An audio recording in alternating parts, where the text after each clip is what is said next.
Okay. Good evening.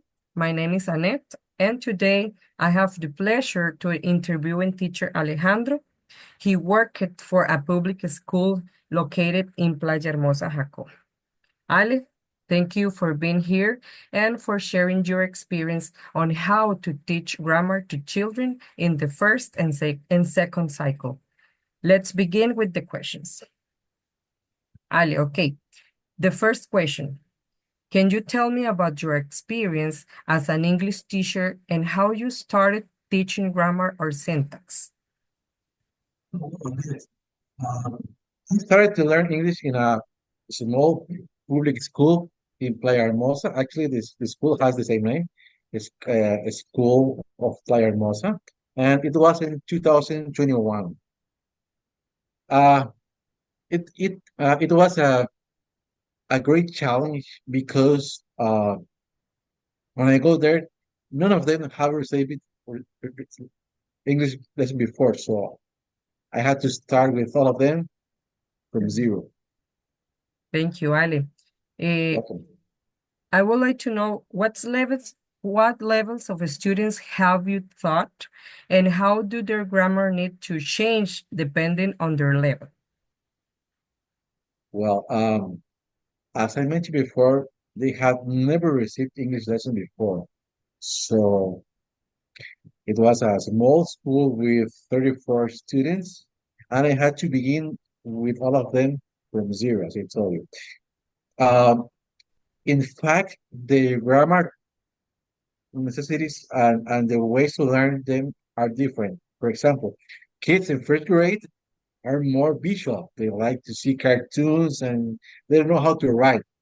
So, and in that case, to learning, we use songs and any other tools that in try to have a very interactive class for them. Right. I'm totally agree Mhm. with you that the first grade like to see cartoons. Thank you, Ali. Okay, the other You're question welcome. is, what are the best ways to help students understand difficult grammar rules? Definitely, the best way is the practice. Mhm. So I like to share many examples and practice in groups to improve their knowledge. So practicing is the best way. Right, totally right. Okay, the next question is, what are some common problems students have with grammar, and how do you help them? Excellent question, Matt. So one of the most common mistakes is to change the correct order in or of the words when you write a question. For example, uh, sometimes instead of writing, uh, "Is this book yours?" For example, when they're doing a question, they write, "This is your book." And one more mistake that I have seen a lot is the wrong use of the article "a" in a sentence.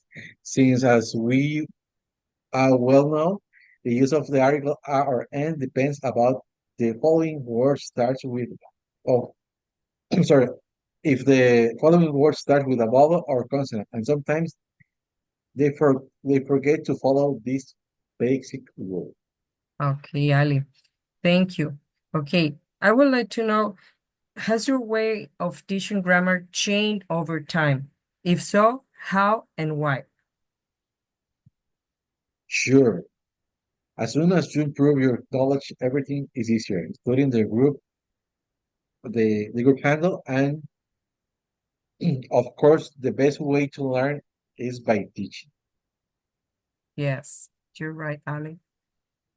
Okay, Ali, tell me, can you share a special moment when you felt proud of your students learning grammar?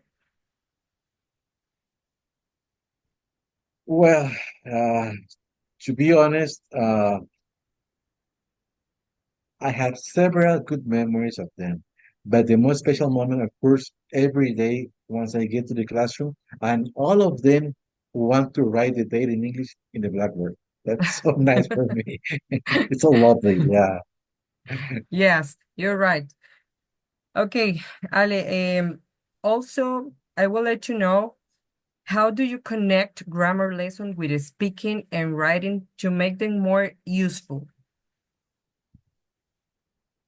The best way to do this is by teaching grammar but using real life context, such as role playing conversation and daily activities, creating debates and discussions, and assigning writing tasks to reinforce grammar. Okay. And also, Ale, tell me, what are some grammar mistakes that students make often? And how do you help them fix those mistakes? Well, Annette, as I mentioned before, the most common mistakes are changing the position of the words when they are writing a question. It happens because they are thinking in Spanish. So we must do a review and explain to them, for example, that when we are making a yes no question in English, the structure is different. Uh, we start with the auxiliary, then the subject, and then the main verb, and the last one will be the object. Okay, Ale. Thank you very much, Teacher Ale, for sharing a bit of your experience, and good night. You're very welcome, and it's my pleasure. Have a good night as well. Thank you. Bye.